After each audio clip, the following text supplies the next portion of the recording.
Vimos na semana passada que o evangelista João registrou 3 vezes Jesus falando na cruz. E nós aprendemos na semana passada uma palavra de cuidado, uma palavra de sofrimento e uma palavra de vitória. Mas é interessante destacar que os outros evangelistas também registraram alguns momentos de Cristo na cruz falando. Existem 7 registros de Jesus na cruz falando. Nós vimos 3 através do evangelista João, e hoje eu quero ver com os irmãos os outros 4 registros, que são registros importantes, onde Cristo vai também nos ensinar questões importantes para a vida da igreja, para a nossa vida particular. Cristo tem muito a nos ensinar, até mesmo no momento de sua morte. Nós vimos que as últimas palavras de alguém refletem muito o seu caráter.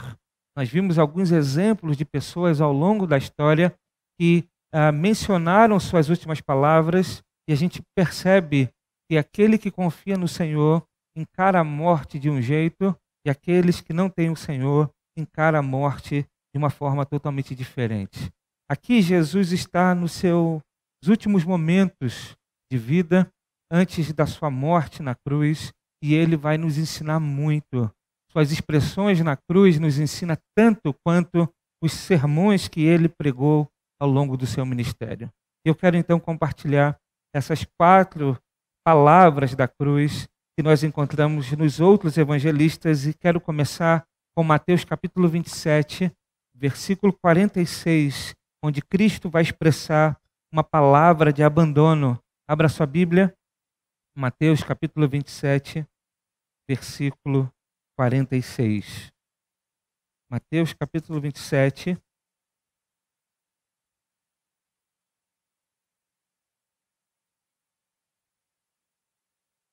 versículo 46.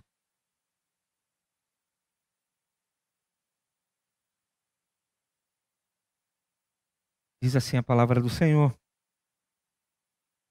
Por volta das 3 horas da tarde, Jesus bradou em alta voz: Eloi, Eloi, lama sabachthani, que significa: meu Deus, por que me abandonaste? Meus irmãos, esta palavra é uma palavra de abandono de Jesus. Jesus está na cruz e há um momento em que ele se sente profundamente abandonado por Deus, profundamente abandonado por seu Pai. É interessante a gente pensar sobre isso. Como Jesus, sendo divino e filho do Pai, se sente abandonado na cruz. E por que isto acontece? Porque Cristo, de eternidade a eternidade, ele desfruta da comunhão plena e perfeita do Pai e do Espírito Santo. Mas na cruz, Cristo toma o nosso lugar. É na cruz que ele toma o nosso lugar e leva sobre si os nossos pecados. E, portanto, o pecado faz separação entre o homem e Deus. E por conta dos nossos pecados, Cristo sente e experimenta a dor, o vazio do abandono do Pai. É impressionante que a cruz mostra para nós esse sofrimento de Jesus. Na cruz, Jesus se sente profundamente abandonado por Deus Pai. E esse abandono, embora momentâneo, foi extremamente sentido por Cristo, por nosso Senhor, porque Pai, Filho e Espírito Santo experimentam uma comunhão perfeita e inseparável desde a eternidade. O Filho não sabia o que era sentir o abandono do Pai. Mas por que isto aconteceu?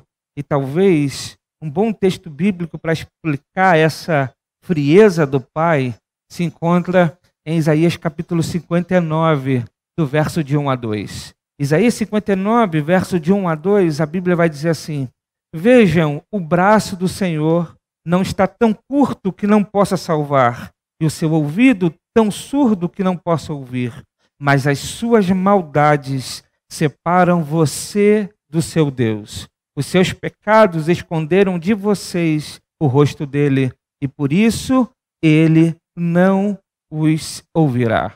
Isaías, então, vai dizer para nós que a maldade do homem, os pecados do homem, faz com que Deus não ouça faz com que o rosto de Deus seja escondido, faz com que haja uma separação entre Deus e os homens. Mas você pode perguntar assim, mas pastor, Cristo foi perfeito. Ele não cometeu pecado algum, não tinha maldade nenhuma sobre ele. Então por que ele sentiu o abandono do Pai? A resposta é porque ele toma o nosso lugar na cruz, se faz maldito em nosso lugar, como diz as Escrituras, em Colossenses capítulo 3, verso 13, quando Cristo toma o nosso lugar na cruz, ele se faz maldito, porque maldito é aquele que é pregado no madeiro. E, portanto, por conta do pecado nosso, ele experimenta o abandono e o vazio do Pai. Ah, meus irmãos, Cristo levou sobre si os nossos pecados e por isso sofreu a dor e o abandono do Pai. Ele foi abandonado para que nós fôssemos adotados como filhos. O abandono que Cristo sofre é para que ninguém mais que esteja em Cristo se sinta abandonado pelo Pai.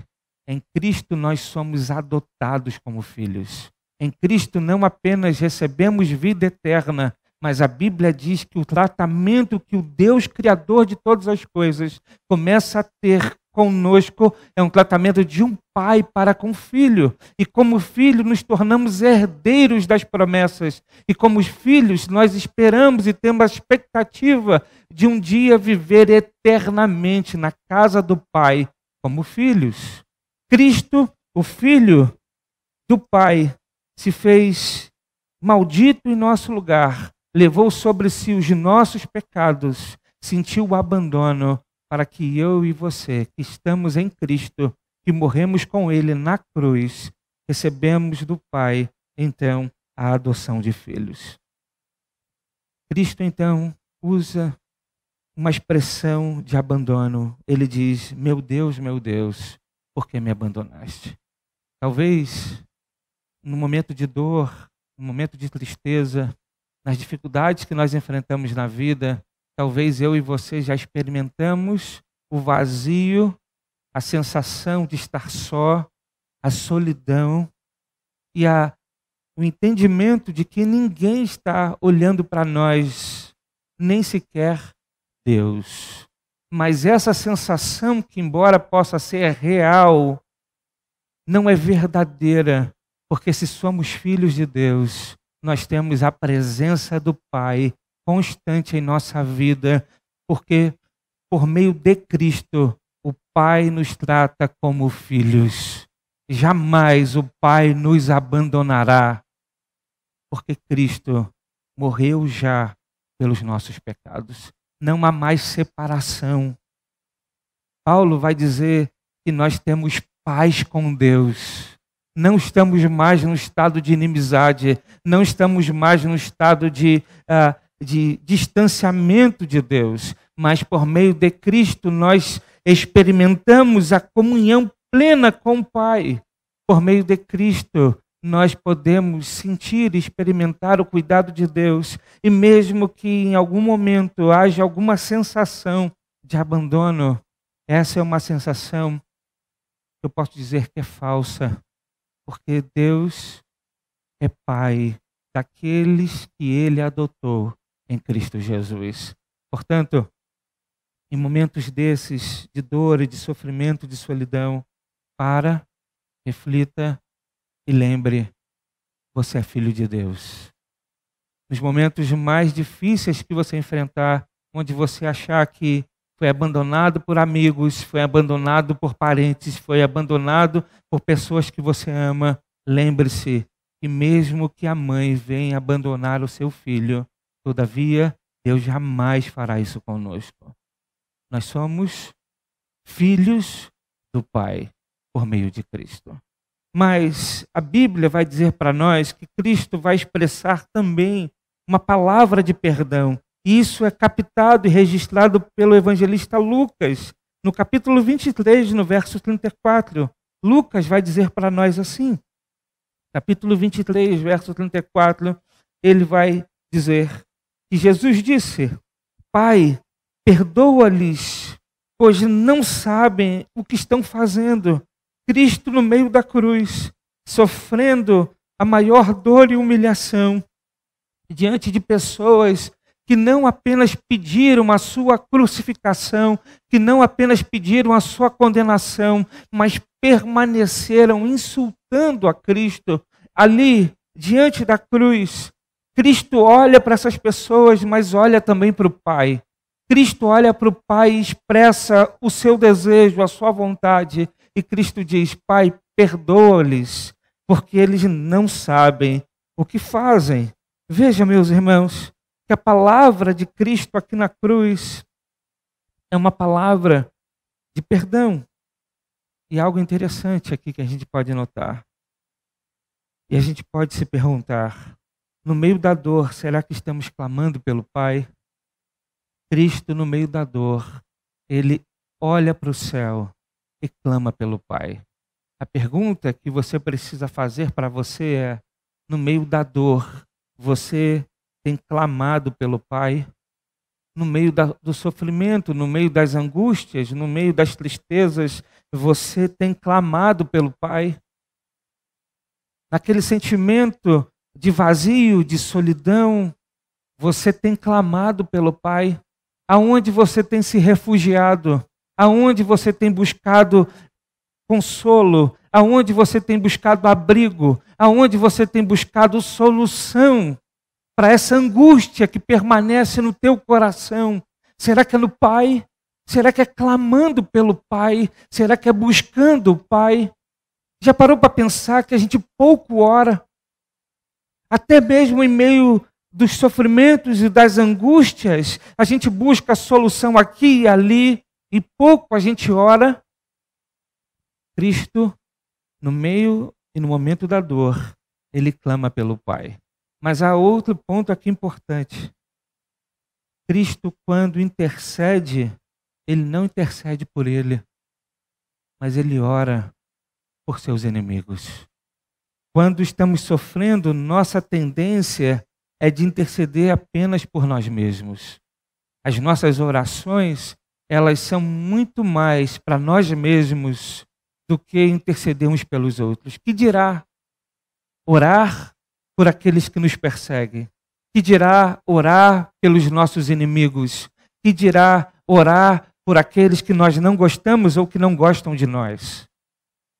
Geralmente, nós não oramos, primeiro buscamos escapes em outras coisas. Quando a coisa está apertando de fato, quando as coisas estão difíceis e que a gente não encontra mais solução na ciência, na medicina, na filosofia, nas teorias, aí a gente vai lembrar que existe Deus. Geralmente é assim. Geralmente é assim. E aí as pessoas, quando se encontram num momento em que não há mais solução, elas resolvem clamar. Mas nós deveríamos fazer isso antes. Antes de buscar qualquer alternativa e solução, nós deveríamos clamar pelo Pai. Mas, ainda, quando oramos, geralmente nós nos preocupamos apenas com nós mesmos. Cristo, no meio da cruz, diante daquele sofrimento, ele intercede por seus inimigos. A palavra de Cristo é uma palavra de perdão. Aqui na cruz, Jesus ora ao Pai e pede para que os pecados dos seus algozes fossem perdoados. O Senhor estava agoniado na cruz, sendo ofendido, debochado, maltratado, e mesmo assim não permitiu que o ódio, a raiva, o senso de injustiça tomasse o seu coração. Pelo contrário, demonstrou mais uma vez o seu grande amor, orando para que o Pai perdoasse os pecados daqueles homens. Que lição, meus irmãos, que lição nós recebemos de Cristo aqui. Aprendemos com Cristo que precisamos perdoar uns aos outros. Os judeus que estavam ali em volta da cruz, que negaram a Cristo, que trocaram e crucificaram Jesus, receberam o perdão do Pai. Alguns dias depois, Pedro pregando para estas mesmas pessoas, isso está em Atos capítulo 2, nós percebemos que o perdão de Deus alcança essas pessoas e elas se convertem a Cristo. Jesus não apenas ensinou sobre o perdão, mas viveu o perdão. E eu sempre tenho dito aos irmãos que Deus não exige nada de nós, Cristo não exige nada de nós que Ele não tenha feito primeiro. Você sabe o que é a dor de uma cruz? Você conhece a dor de ser trocado, traído pelas pessoas que deveriam amar? A dor de ser ofendido injustamente? A dor de ser perseguido? A dor de ser odiado sem fazer absolutamente nada para merecer isso? Cristo sofreu essas dores. E mesmo assim na cruz, ele disse: Pai, perdoa-os, porque eles não sabem o que fazem. A grande pergunta que a gente precisa fazer ao nosso coração é: será que diante disto há algum argumento que a gente pode sustentar dentro de nós para não perdoar uns aos outros? Olhando para a cruz, olhando para Cristo, olhando e vendo aquilo que Cristo experimentou e a sua misericórdia e o seu coração livre do orgulho ao ponto de demonstrar e desejar o perdão dos seus algozes. Isso não destrói todos os nossos argumentos? A pergunta é: por que você não perdoa? Aí você pode dizer assim: porque eu fui profundamente ofendido. E aí eu te pergunto: será que Cristo, para perdoar você, ele não foi profundamente ofendido? Aí você pode dizer assim: mas eu fui profundamente agredido. Será que Cristo, para salvar você, ele também não foi agredido? Aí você pode dizer assim: mas eu não merecia passar por tamanha traição. E aí eu te pergunto: será que Cristo, para salvar você, merecia passar por esta traição? Aí você pode dizer: mas isso é muito injusto. Eu não fiz nada para merecer. A pergunta é: será que Cristo fez algo para merecer a cruz?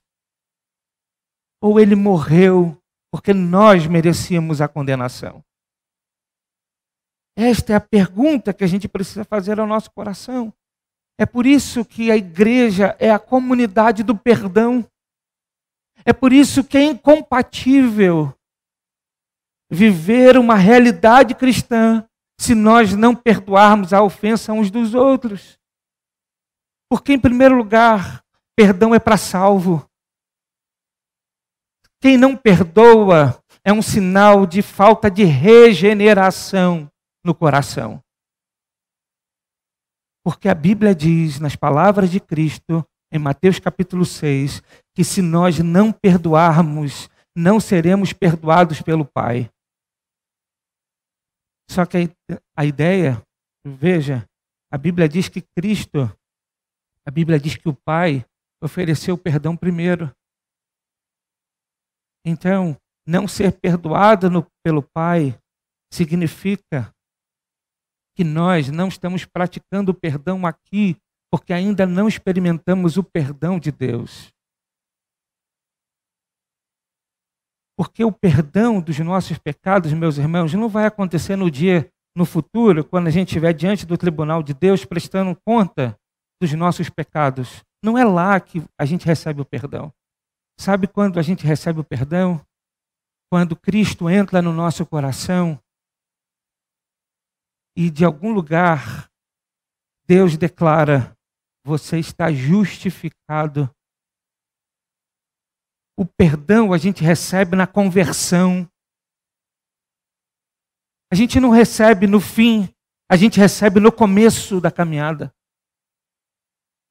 E saber que os nossos pecados são perdoados por meio do sacrifício de Cristo precisa gerar em nós o desejo, a vontade de perdoar uns aos outros. Porque perdão é uma marca, é um símbolo, é um sinal, uma demonstração da comunidade formada daqueles que foram perdoados e justificados pelo sangue de Cristo. Na comunidade chamada igreja não existe orgulho. Por isso que o caminho para seguir a Cristo é de negar a si mesmo. É sempre olhar para Cristo. Como diz o autor de Hebreus, no capítulo 12, corra com perseverança a sua corrida, com seus olhos fitos em Cristo, o autor e consumador da sua fé. A ideia do texto é: a gente só vive a vida cristã olhando para Cristo o tempo todo. É o tempo todo olhando para aquilo que Ele fez por nós. Porque quando olhamos para Cristo o tempo todo, se esvazia de nós qualquer tipo de argumentação de viver uma vida sem obedecer e sem fazer a vontade do Pai. Se olharmos para Cristo o tempo todo, a nossa vida será outra, os nossos relacionamentos serão outros. Viveremos um relacionamento fruto e mediado pela graça de Deus. Porque se a gente compreender que o perdão que o Pai nos oferece não é por causa de nós, mas é por causa da graça, a gente começa a perceber que a gente deve oferecer graça às pessoas. Nosso relacionamento com a esposa, nosso relacionamento com o marido, nosso relacionamento com os filhos, nosso relacionamento com os pais, nosso relacionamento com os irmãos da igreja, só é possível por meio da graça de Jesus. Não é por mérito. Ah, não, eu faço porque Ele merece. Está errado, porque Deus fez por você sem você merecer. Portanto, a pergunta que não quer calar: será que tem alguém aí no seu coração que você não consegue perdoar? A pergunta que não quer calar: você carrega alguém no teu coração que você não perdoa? Que você não reconcilia-se? Que você não aproxima? A pergunta que não quer calar: há raízes aí de rancor, de amargura, de ressentimento, de ódio, ao ponto de você não perdoar?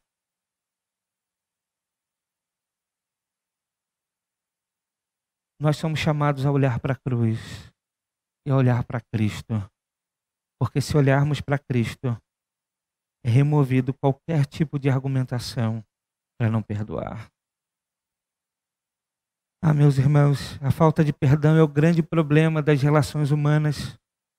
Sem ele, as pessoas que deveriam se amar passam a se odiar. Quantos casamentos não seriam desfeitos se houvesse o perdão? Quantos pais e filhos viveriam uma relação mais harmoniosa se o perdão fosse praticado?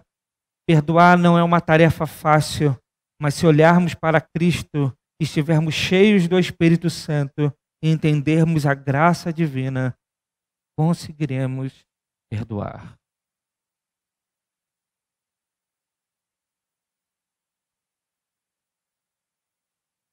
Lembra quando Jesus foi perguntado quantas vezes deveria ser o perdão? E ele diz 70 vezes 7. E aí os discípulos não entenderam bem o que significava isso e ele vai contar uma parábola, uma historinha. Ele diz o seguinte, na historinha, eu vou aqui parafrasear a historinha, eu sou muito bom de contar a história, mas eu vou contar aqui mais ou menos a historinha, depois você confere no Evangelho. Jesus contou uma historinha mais ou menos assim. Existia um rei que tinha um súdito que devia muito dinheiro para esse rei, devia muitos favores a esse rei. E ele não tinha como pagar. E ele merecia então ser condenado por isso. Mas ele chega diante do rei, se prostra diante do rei e diz: meu senhor, eu não tenho como pagar essa dívida. E aí o rei vai, age com misericórdia e perdoa a dívida desse súdito. E aí na historinha que Jesus conta, esse súdito sai e encontra-se com uma outra pessoa do seu convívio que lhe devia algo. E aí ele pega essa pessoa pela gola e diz: você vai me pagar tudo que você me deve. Você vai me pagar. E aí, na historinha que Jesus conta, o rei fica sabendo disso.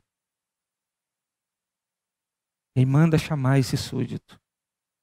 E diz para ele: miserável, eu perdoei a sua dívida. Se você não é capaz de perdoar uma dívida muito menor daquele que está te devendo, por isso, agora você vai ser condenado para pagar todo aquilo que você deve. Jesus contou esta parábola, essa historinha para os discípulos. E qual é a moral da historinha? É o seguinte: os discípulos estavam preocupados de quantas vezes deviam perdoar. E a moral da história é: enquanto nós tivermos dívida, nós devemos perdoar. E eu te pergunto, será que há um dia que você passe, que eu passe, sem cometer um pecado contra Deus, digno de condenação? A Bíblia diz que se nós rompermos um tio da lei, nós descumprimos toda ela. Será que há um dia que a gente consiga passar sem ofender o nosso Deus, que é santo, santo, santo? Será que há um dia que a gente ore sem pedir perdão a Deus pelos nossos pecados? Eu não consigo lembrar um dia que eu orei a Deus sem pedir perdão. Eu não sei os irmãos. Então, se a gente precisa o tempo todo confessar pecado e pedir perdão, isso é uma clara demonstração que o tempo todo a gente precisa perdoar uns aos outros. Portanto, a palavra que Cristo expressa aqui na cruz sobre perdão é a marca, é uma das marcas da sua comunidade. A comunidade de Cristo é a comunidade do perdão. Nós perdoamos e devemos perdoar uns aos outros. Mas ainda há uma outra palavra aqui na cruz, uma palavra de salvação. Lucas vai registrar isso no capítulo 23 ainda, lá no versículo 43. Jesus Cristo vai dizer assim: eu garanto, hoje você estarás comigo no paraíso. E olha o que está acontecendo aqui, nessa palavra de Cristo de salvação. Cristo está crucificado e condenado no meio de dois criminosos que também foram sentenciados à morte, morte de cruz. Veja o texto como Lucas registra isso, um pouquinho acima. A partir do verso 32, o texto diz assim: 2 outros homens, ambos criminosos, também foram levados com ele para serem executados. Quando chegaram ao lugar chamado Caveira, ali o crucificaram com os criminosos, um à sua direita e o outro à sua esquerda. Jesus disse: Pai, perdoa-lhes, pois não sabem o que estão fazendo. Então eles dividiram as roupas dele, tirando sortes. O povo ficou observando e as autoridades o ridicularizavam. Salvou os outros, diziam: salve-se a si mesmo, se é o Cristo de Deus o escolhido.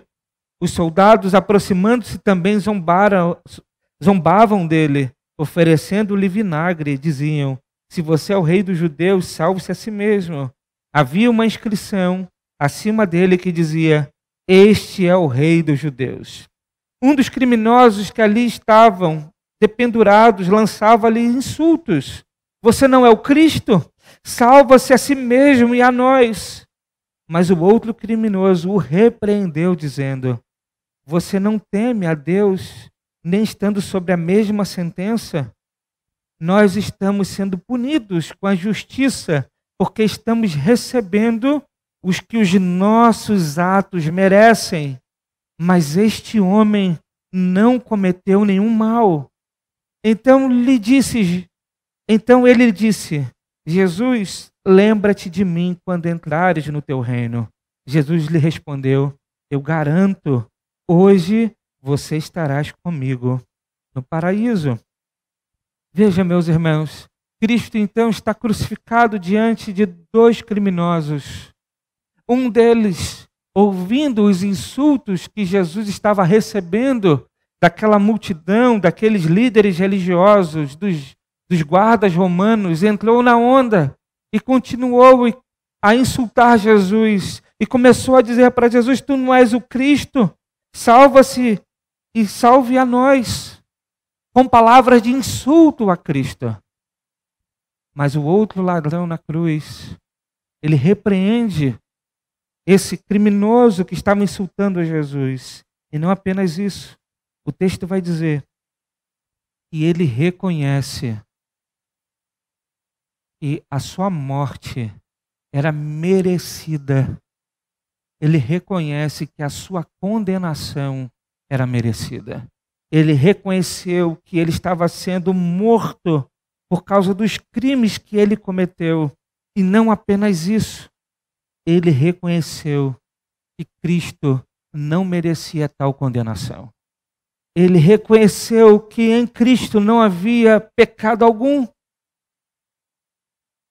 Ele só pede para que Cristo lembre dele no paraíso, porque ele reconheceu os seus pecados e também reconheceu quem de fato era Cristo. E é extraordinário, e é uma das ironias da cruz, que em cima da cruz tinha uma placa com os dizeres: Este é o Rei dos Judeus. E de fato ele era. Mas foi escrito de forma irônica, mas de fato ele era.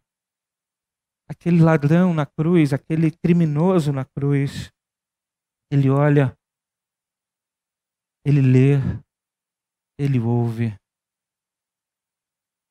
ele olha para dentro de si, ele reconhece, ele olha para fora e reconhece a Cristo. Esses são os passos que nós precisamos dar para a salvação.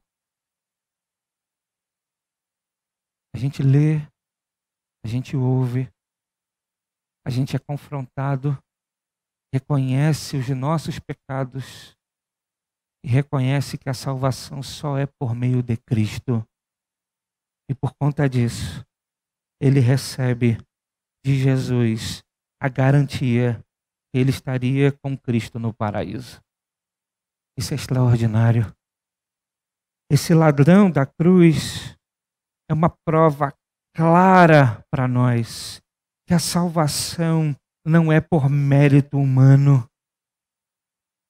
Este ladrão na cruz mostra para nós de forma clara, uma ilustração visível, que a salvação não é por obras, não é por mérito humano, mas é por meio da fé naquele que pode nos salvar, por meio da fé naquele que não tinha pecado nenhum, que não merecia morrer, mas tomou a cruz em nosso lugar. Aqui a gente consegue olhar e perceber então, com uma boa imagem, que a salvação é apenas por meio de Cristo. E nós precisamos reconhecer que a condenação era algo que nós merecíamos, assim como este ladrão. E reconhecer que Cristo morre em nosso lugar e ele não merecia tal crucificação. a gente começa então a perceber que as palavras de Cristo é uma palavra de salvação. Mas, para que a gente ouça essa palavra e essa garantia, nós precisamos crer e descansar em Jesus. Sem Cristo, nós estamos perdidos. Mas ainda há algo importante pensar aqui nesta palavra, é que o sofrimento não gera salvação. Porque alguém pode dizer assim, está vendo, o ladrão está sofrendo, está nas últimas. É por isso que ele reconhece a Cristo. É por isso que ele diz, olha, você é um santo de Deus, né? Quando você estiver no paraíso, deixa eu estar contigo também. Como se o seguinte, não, é minha última chance e né, vamos tentar, vamos apostar nisso. Eu vou morrer mesmo.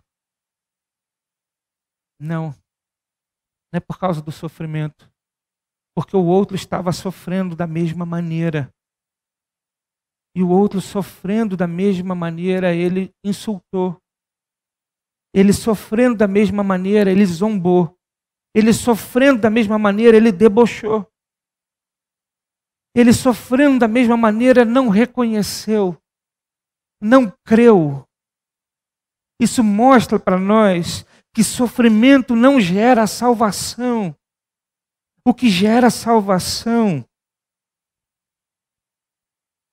é algo que a gente não consegue explicar, mas é um toque de Deus em nós, que a gente chama na teologia de chamado eficaz, que abre os nossos olhos para ver aquilo que a gente não via antes, que abre os nossos ouvidos para ouvir o que a gente não tinha capacidade antes de ouvir, para reconhecer aquilo que antes nós não conseguimos reconhecer e para descansar naquele que nós não sabíamos que poderíamos descansar. O chamado eficaz da parte de Deus abre o nosso coração para crer, os nossos ouvidos para ouvir, os nossos olhos para enxergar. E assim a gente pode se voltar para Deus e saber que nele nós estaremos no paraíso.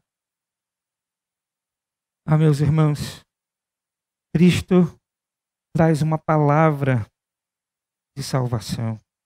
E essa palavra pode ser também para todos nós. Basta que você reconheça quem é Cristo.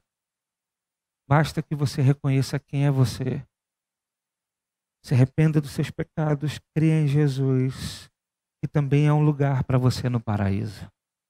Mas por último, há uma outra palavra de controle absoluto da parte de Cristo. Lucas vai registrar isso no verso 46.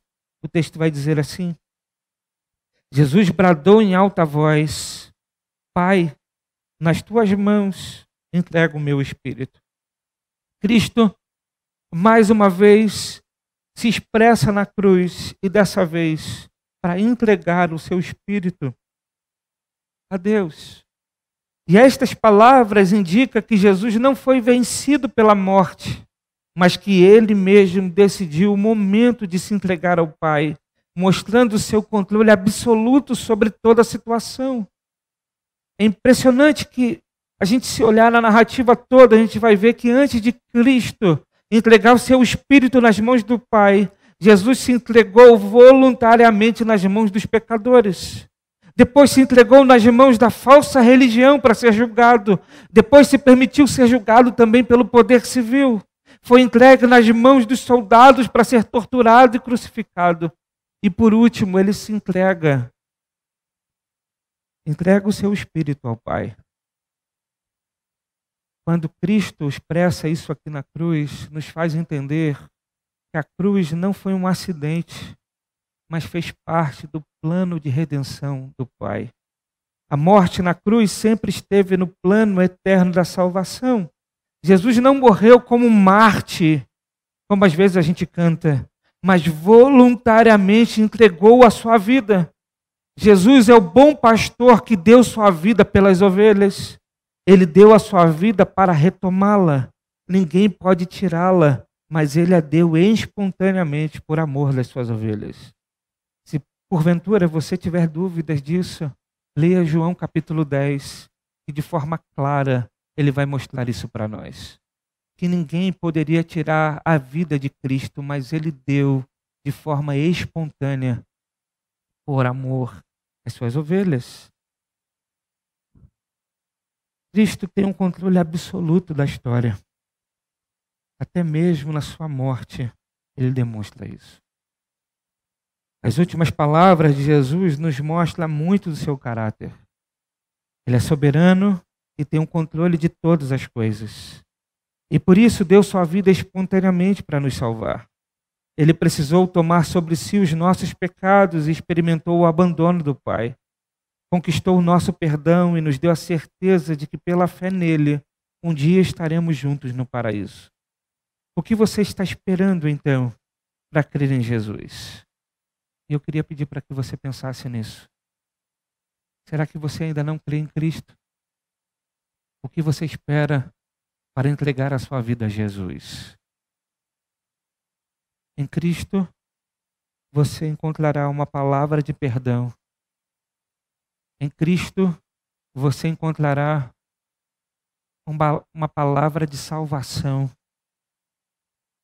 Em Cristo, você encontrará uma palavra daquele que tem o controle de todas as coisas, inclusive da morte. O que você está esperando para se voltar para Cristo?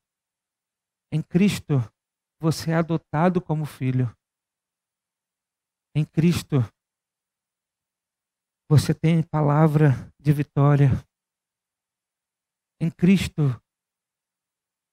você recebe uma palavra de alívio porque ele sofreu em teu lugar. Em Cristo há uma palavra de cuidado. Será que não é isso que você tem esperado para a sua vida? Será que você não quer ser cuidado? Será que você não quer vencer a morte? Será que você não quer ser perdoado? Será que você não quer de fato descansar naquele que tem um controle absoluto de todas as coisas, porque você já percebeu que você não tem um controle de absolutamente nada? Será que não é estas coisas que você de fato precisa na tua vida? Em Cristo você encontra tudo isso. Então, eu gostaria de pedir a você que refletisse um pouco nessa noite, enquanto o Ministério do Louvor se aproxima, para que nós terminemos o culto louvando ao Senhor. Eu gostaria que você baixasse sua cabeça, que você refletisse um pouco.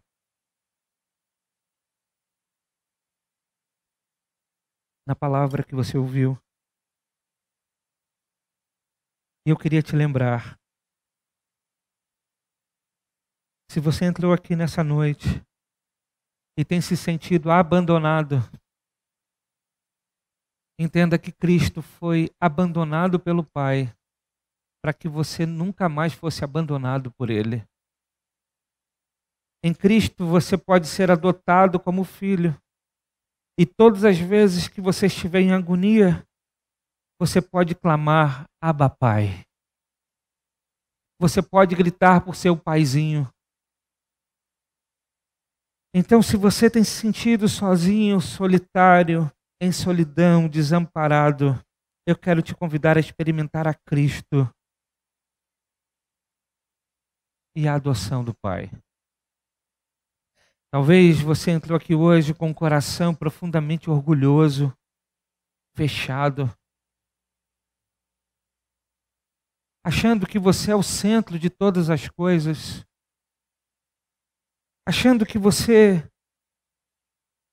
pode ofender as pessoas, mas ninguém pode te ofender. Achando que você nunca merece as coisas que acontecem contigo, mas nunca reflete nas coisas que você faz com as outras pessoas. Talvez você entrou aqui com um coração onde habita nele não apenas Cristo, mas talvez nele está o nome, o CPF de alguém. De alguém que te ofendeu e você não consegue perdoar. De alguém que te traiu e você não consegue perdoar. Alguém que te agrediu e você não consegue perdoar. E talvez você carrega isso por muito tempo. Talvez você é cheio de traumas, cheio de experiências negativas. Talvez quando criança você recebeu um tratamento ruim. Talvez, quem sabe, foi abusado. Talvez você cresceu sendo ofendido, zombado. Talvez você cresceu ouvindo chacota, ouvindo zombaria, ouvindo uma série de coisas que explicam o porquê o teu coração tem sido um coração repleto de amargura, com raízes de pecado, com raízes de ressentimento. Talvez todas essas coisas expliquem, ou outras expliquem a tua condição nesse momento. Mas entenda que nada dessas coisas te justifica diante de Deus. Uma coisa é a gente fazer uma leitura de tudo que aconteceu, entender o porquê somos ou porquê estamos nessa condição. Outra coisa é refletir e olhar para a cruz e perceber que nada dessas coisas nos justifica. Porque se você foi zombado,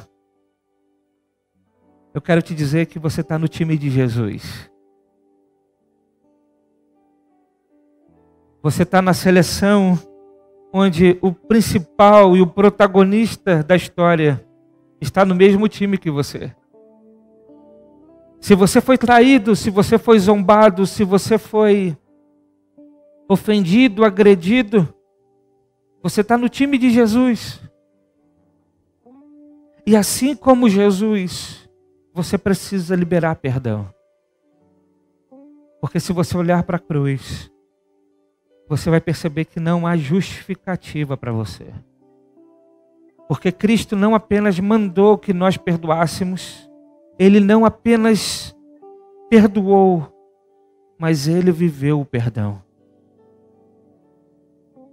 Portanto, se desarme,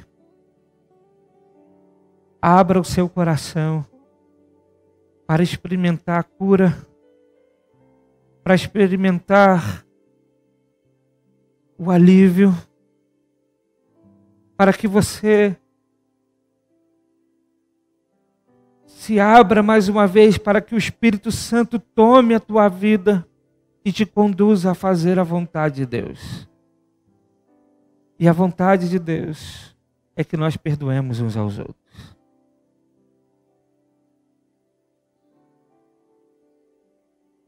Talvez você entrou aqui, mas você não é da turma que foi zombado, humilhado ou criticado. Mas você é da turma e do time que zombou. Da turma e do time que traiu. Da turma e do time que ofendeu. Assim como aquele ladrão da cruz, que olhou os outros zombando a Cristo e continuou zombando. Talvez você seja desse time.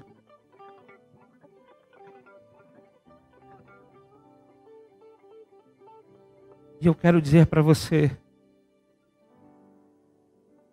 que se você olhar para a cruz, você vai perceber que essa vida é incompatível.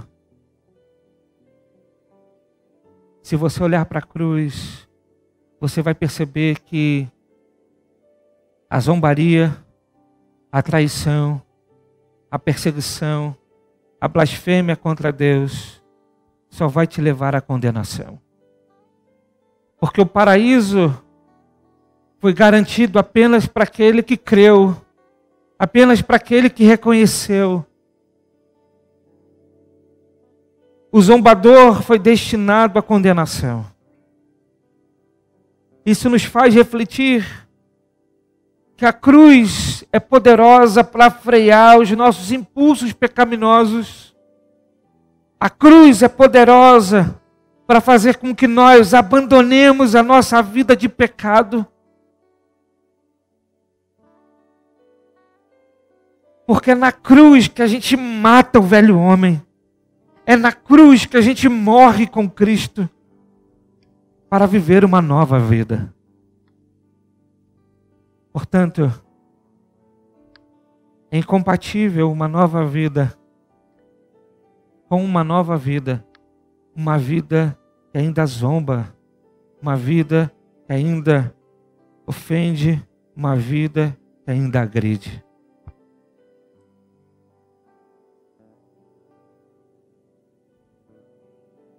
Morra com Cristo na cruz, para experimentar a nova vida e o poder da ressurreição. É isso que Deus espera de nós. Por isso eu faço esse convite a você. Creia em Cristo, se arrependa dos seus pecados, se volte para Ele e viva uma nova vida. Faça isso. Querido Deus, amado Pai, nós te damos graças. Nós louvamos o Teu nome, ó Deus, nessa noite. Te agradecemos, ó Deus, por Tua palavra. Te agradecemos pelos evangelhos que narram esse momento tão crucial da vida de Cristo entre nós, quando Ele morre na cruz. Ó Deus, nos faça refletir as palavras expressadas pelo nosso Senhor na cruz. Que estas palavras, que estas expressões penetrem o nosso coração, ó Deus, e mude a nossa vida. Nos transforme. Nos faça sentir o cuidado, o consolo, o amor. Nos faça sentir e experimentar o descanso. Mas nos mude também, ó Deus, fazendo com que toda raiz de amargura, toda raiz de ressentimento, toda raiz de orgulho seja removida. E a gente se abra para perdoar uns aos outros. Se abra para viver de fato e experimentar essa nova vida que precisa ser plena, que pode ser bonita, que pode ser cheia de misericórdia, de graça, de contentamento. Mesmo que as circunstâncias externas sejam dolorosas, ó Deus, em Cristo encontramos vida em abundância. Não permita, Senhor, que a gente viva uma vida aquém do que poderíamos viver, fruto dos nossos ressentimentos, mas que Teu Santo Espírito toque em nosso coração e nos abra para viver, para experimentar o perdão e essa nova vida bonita que o Senhor tem para nós. Por favor, ó Deus, faça isso em nós. Nós não temos forças por nós mesmos, mas que o Senhor toque em nossos corações de forma tão poderosa e realize essa obra em nós. É o que nós te pedimos, ó Deus. Em nome de Jesus. Amém e amém.